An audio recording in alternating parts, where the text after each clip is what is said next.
एक गांव में एक ब्राह्मण परिवार रहता था। उस ब्राह्मण का एक भांजा था गोपाल। गोपाल एक बहुत ही सीधा साधा और भोला लड़का था, परंतु गांव वालों की नजरों में वह एक महामूर्ख था। वह कोई काम धंधा नहीं करता और घर में रहकर ही मामा मामी की रोटियां तोड़ता रहता था। मामा मामी उससे अत्यंत परेशान रहते थे। वे उसे कुछ कमाने धमाने को कहते, पर उस मूर्ख को कोई काम नहीं आता था, ना ही कोई उसे कुछ काम देता था। पर मामा मामी ने यह सोचकर उसका विवाह कर दिया कि शायद पत्नी के घर आने से उसका भाग्य खुल जाएगा। उन्होंने उनके रहने की भी व्यवस्था कर दी। उसकी पत्नी बहुत ही बातूनी थी, कोई भी बात उसके पेट में हजम नहीं होती थी। सारे काम की बातें इधर से उधर करने में वह माहिर थी। उसकी पत्नी अपने साथ कुछ दहेज भी लेकर आई थी, उसी से उसकी गृहस्थी की गाड़ी चल रही थी। परंतु जैसे बूंद बूंद से घड़ा भरता है, वैसे ही बूंद बूंद टपकने से घड़ा खाली भी हो जाता है।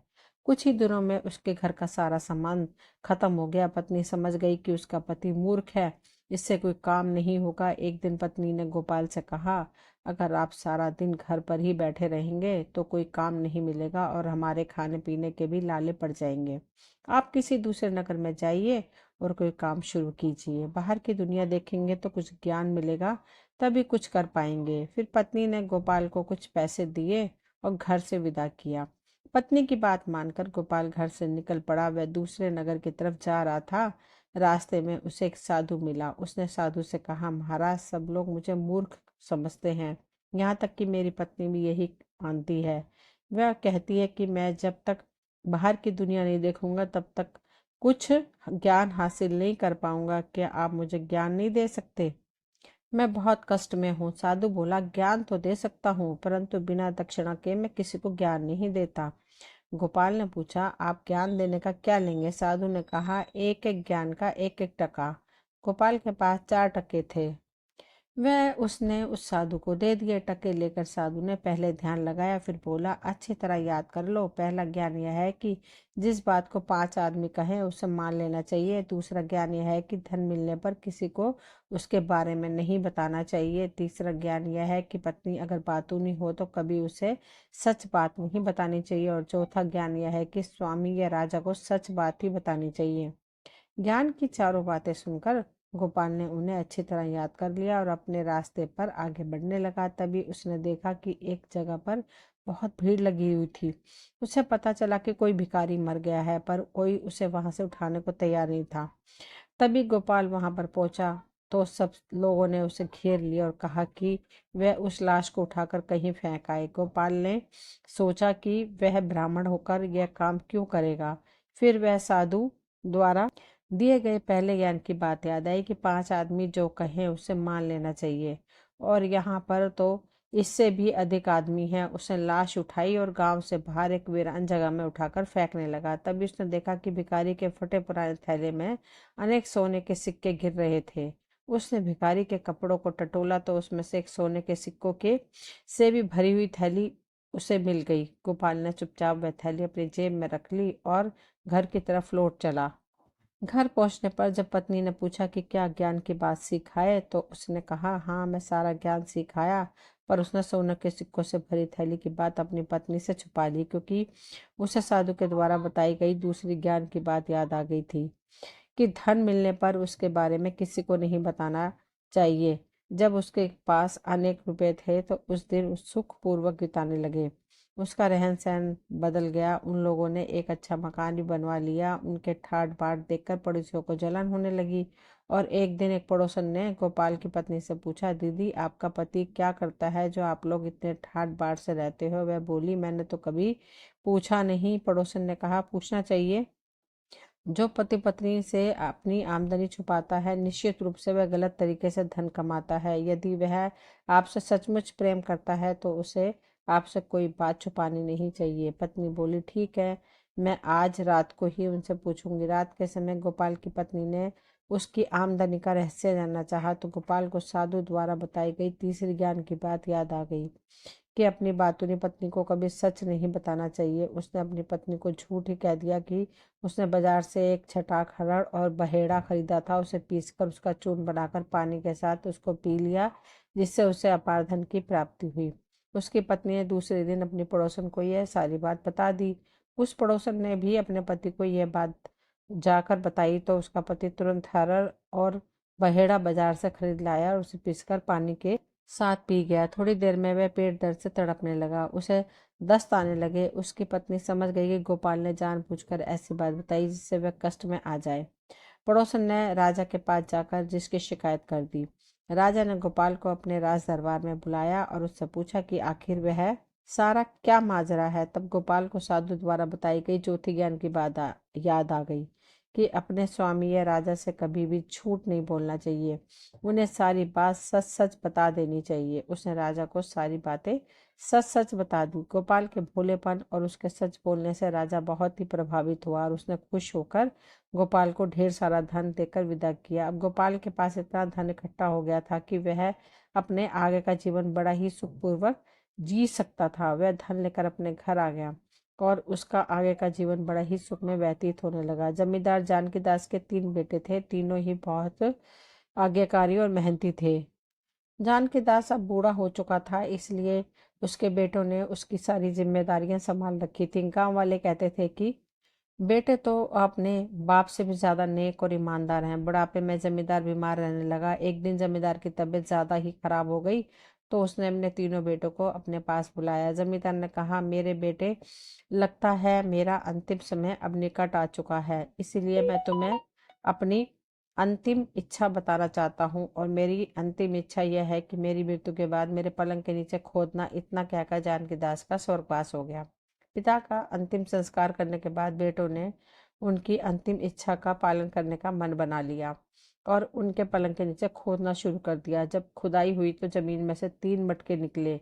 सबसे ऊपर वाले मटके में मिट्टी भरी थी, बीच वाले मटके में गोबर भरा था और सबसे नीचे वाले मटके में तिनके भरे थे। तीनों मटकों के नीचे एक छोटी सी थैली रखी थी जिसमें 10 सोने के सिक्के थे। यह देखकर तीनों भाई हैरान रह गए। बड़े भाई ने कहा, पिताजी ने यह सब क्या दबा कर रखा हुआ था? आखिर हम इन सब चीजों को क्या करेंगे? हमने बेकार ही इतनी मेहनत की। सबसे छोटे भाई ने कहा, इन तीनों मटकों के द्वारा पिताजी अवश्य ही को संदेश हमें देना चाहते थे, लेकिन वह क्या संदेश है यह हमें समझ में नहीं आ रहा। तीनों भाई अपने अपने दिमाग के घोड़े दौड़ाने लगे पर किसी भी नतीजे पर नहीं पहुंचे। अंत में उन्हें तय किया कि इस सारे मामले को वह पहलवान महावीर दास के पास ले जाएंगे और वही हमें सही रास्ता बताएंगे। अगली सुबह वे तीनों भाई पहलवान महावीर दास के घर पहुंच गए। असल में पहलवान महावीर दास उनके पिता जानकी दास का बहुत ही अच्छा और पुराना मित्र था। उनके पहुंचते ही महावीर दास ने कहा, आओ, कैसे आना हुआ? तीनों लड़कों ने उन्हें सारी बात बता दी और उनसे सलाह मांगी। उनकी बात सुनकर महावीर दास जोर जोर से हंसने लगा और बोला, तुम्हारे पिता एक बहुत ही चतुर इंसान थे। उन्होंने पहेलियां बुझाने का बहुत ही शौक था। मेरे विचार में यह उनकी अंतिम पहेली थी जिसका हल ढूंढने का जिम्मा उन्होंने तुम लोगों पर डाल दिया और स्वर्ग सिधार गई। यह पहली मेरी समझ में आ गई है। ध्यान से सुनो। तुम कहते हो कि सबसे ऊपर वाले मटके में मिट्टी भरी हुई थी, तो इसका मतलब यह है कि वह अपने सबसे बड़े पुत्र को खेत देना चाहते थे। बीच वाला मटका गोबर से भरा हुआ था। इसका अर्थ है कि वे अपने दूसरे पुत्र को सभी जानवर और गौशाला का जिम्मा सौंपना चाहते थे। अंतिम मटके में तिनके भरे हुए थे जो सुनहरे रंग के होते हैं, तो वह अपने तीसरे और अंतिम पुत्र को सारा सोना सौंपना चाहते थे। तीनों भाई महावीर दास की बातें सुनकर बहुत ही खुश हो गए। जायदाद के बंटवारे का ऐसा ही अनोखा तरीका कभी किसी ने देखा था और न ही सुना था। परंतु एक चीज जो अभी भी बची थी वह था छोटा पुत्र। तीनों मटकों के नीचे 10 सोने की अशर्फियां भी निकली हैं। वे किसकी हैं? अब महावीर दास ने कहा, तुम्हारे पिता बहुत ही दूरदर्शी और समझदार थे। उन्हें पता था कि तुम इस समस्या का हल ढूंढ नहीं पाओगे और इसके लिए मेरे पास आओगे। तब महावीर दास ने मुस्कुराते हुए कहा, यह 10 अशर्फियां मेरा परामर्श शुल्क है। और हंसते हुए उन अशर्फियों को अपनी जेब में रख लिया। तीनों भाई भी महावीर दास के साथ हंसने लगे और उनकी बुद्धि की प्रशंसा करने लगे।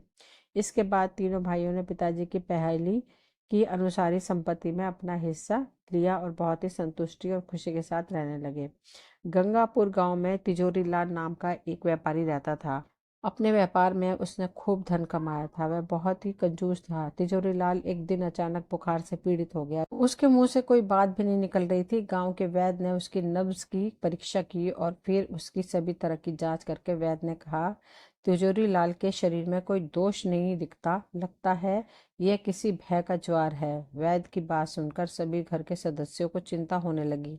इसके बाद तिजोरी लाल के बेटे जय ने एक भूत भगाने वाले ओझा को बुलाया। उसने कई तरह के तंत्र मंत्र किए और एक ताबीज तिजोरी लाल को दे दिया, परंतु उसका कोई असर नहीं हुआ।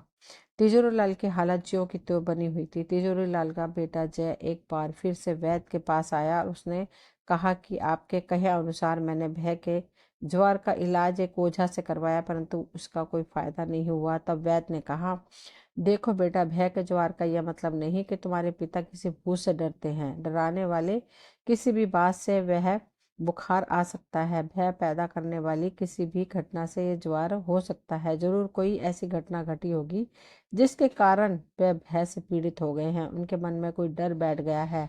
खूब सोचो, उसके अनुसार ही इनका इलाज करवाओ, उन्हें समझाओ और उनके मन से उस डर को बाहर निकालो, तो ही यह ठीक हो पाएंगे। नहीं तो दिन ब दिन इनके कमजोर होने की संभावना बहुत ही ज्यादा है। वैद्य की बातें सुनते ही जय को एक घटना याद आ गई। पिता की कंजूसी से तंग आकर 2 दिन पहले ही उसने पिता से कहा था कि आपकी जायदाद से मेरा हिस्सा मुझे दे दो, जिसमें जैसा भी हो मैं अपना गुजारा कर लूंगा, परंतु आप जैसे कंजूस के साथ जीना अब मेरे बस की बात नहीं। इस बात को लेकर दोनों में बहुत ज्यादा बहसबाजी हो गई थी।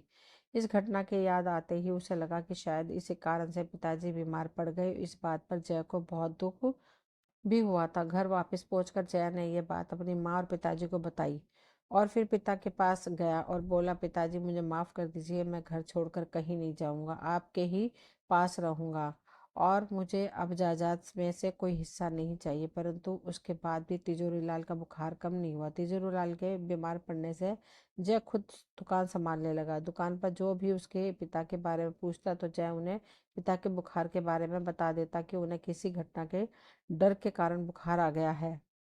उनके दुकान पर आने वाले एक आदमी कमलेश ने बहुत पहले तिजोरी लाल से 500 का कर्ज लिया था।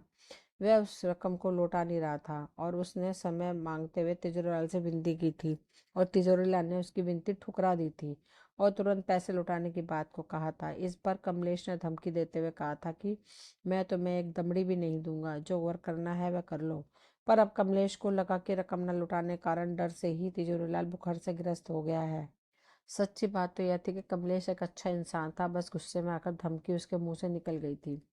रकम लौटाने की उसकी इच्छा तो पहले से ही थी। अब तिजोरीलाल की हालत देखकर उसके मन में दया आ गई। वह बीमार तिजोरीलाल से मिलने के लिए उसके घर गया और तिजोरीलाल से बोला, डरो मत तिजोरीलाल, मैं तुम्हें तुम्हारी रकम ब्याज समेत लौटा दूंगा। फिर भी तिजोरीलाल की सेहत में कोई सुधार नहीं हुआ। पूरे गांव में यह बात आग की तरह फैल गई कि तिजोरीलाल के भय के ज्वर के कारण वह खाट पर से उठ नहीं पा रहा है। सारे गांव वाले तिजोरीलाल के से मिलने आए और उसका हालचाल पूछा, परंतु उसकी हालत पर उसका कोई भी फर्क पड़ा नहीं दिख रहा था। पास ही के गांव में रहने वाले उसके समधी को भी यह खबर पता चली। तिजोरीलाल की बेटी उनके घर ही ब्याही थी। इस खबर पाते ही वह तिजोरीलाल से मिलने के लिए पहुंचा और बोला, समधी जी, मैंने जो दहेज की बात की थी, मुझे उसकी कोई जल्दी नहीं है। आप जब संभव हो तभी देना। अगर ना दे भी पाओ तो भी कोई बात नहीं, आगे से मैं कभी दहेज का नाम भी नहीं लूंगा। तुम्हारी लाडली बेटी हमारे घर में सुखी है। इस दहेज को लेकर हमने कभी उसे तंग भी नहीं किया। आप परेशान मत होना। इस तरह वह तिजोरीलाल को समझाने लगा और हौसला देने लगा। इसके बाद भी तिजोरीलाल का बुखार कम होने का नाम ही नहीं ले रहा था। तिजोरीलाल की पत्नी गजलक्ष्मी यह सब देख रही थी। उसे अचानक एक बात याद आ गई। उसने पति के कान में धीरे से कुछ कहा। तिजोरीलाल ये सुनते ही उठकर बैठ गया। यह दृश्य देखकर उसका बेटा और बहू हैरान रह गए। उन्होंने गजलक्ष्मी से पूछा, माँ, तुमने पिताजी के कान में ऐसा क्या मंत्र बोला कि वे एकदम उठकर बैठ गए? शर्मिंदा होते हुए गजलक्ष्मी ने कहा, जब से शादी हुई है तब से कमर में बांधने के लिए एक सोने की करदनी बनवाने के लिए मैं जोर दे रही थी, किंतु उन्होंने कभी इस बारे में सोचा ही नहीं। 1 हफ्ते पहले ही मैंने इन्हें यह धमकी दी थी कि अगर सोने से बनी हुई करदनी नहीं दोगे तो मैं कुएं में छलांग मारकर आत्महत्या कर लूंगी। लगता है इसी बात को लेकर ये चिंतित थे और भय से ग्रस्त हो गए। बड़ी देर से मुझे ये बात याद आई। मैंने इनके कान में कह दिया कि सोने की करदनी बनवाने की कोई जरूरत नहीं है और यह सुनकर ही ये उठकर बैठ गए। जब तिजोरीलाल ने देखा कि उसके बीमार हो जाने से उसकी पत्नी, बेटा, बहू कितने परेशान दुखी थे, सारी बातें एक एक करके उसकी आंखों के सामने आने लगी। गांव वालों के लिए भी उसके मन में बहुत ही आदर और प्रेम की भावना आ रही थी। वह सोच रहा था कि इस बुखार की वजह से उसकी कई समस्याएं हल हो गई, बेटा भी सही रास्ते पे आ गया। उधार दी हुई रकम भी वापस मिल गई और पत्नी ने भी जिद छोड़ दी। तिजोरीलाल ने अपनी पत्नी से कहा, कमर की करदनी बनवाने में कितना सोना लगता है, जानती भी हो। इसी डर से मैं बीमार पड़ गया था। अब समझ में आ गया कि मुझ पर जान देने वाली पत्नी के लिए कितना भी खर्च क्यों ना करूं, वह कम ही है। मैं जरूर तुम्हारे लिए करदनी बनवा दूंगा। पत्नी ने कहा, अब आपकी तबीयत ठीक हो गई है, मेरे लिए तो बस यही सब कुछ है। आपकी कंजूसी से तंग आकर ही मैंने उस दिन ऐसी धमकी दी थी। उसके लिए मैं माफ़ी मांग रही हूँ। अब मुझे करदनी का कोई मोह भी नहीं है। अगर बनवानी है तो अब हमारी बहू के लिए बनवा दो, उस पर वह करदनी बहुत ही सुंदर लगेगी। सब गजलक्ष्मी की बात सुनकर हंसने लगे और उनका परिवार सुखी से रहने लगा। दोस्तों, ये कहानियाँ बहुत ही अनमोल थी। कहानियों को सुनिएगा ज़रूर। अगर कहानी पसंद आए तो प्लीज़ चैनल को सब्सक्राइब करें, वीडियो को लाइक शेयर करें। मिलती हुई एक नई कहानी लेकर, तब के लिए सभी का थैंक यू।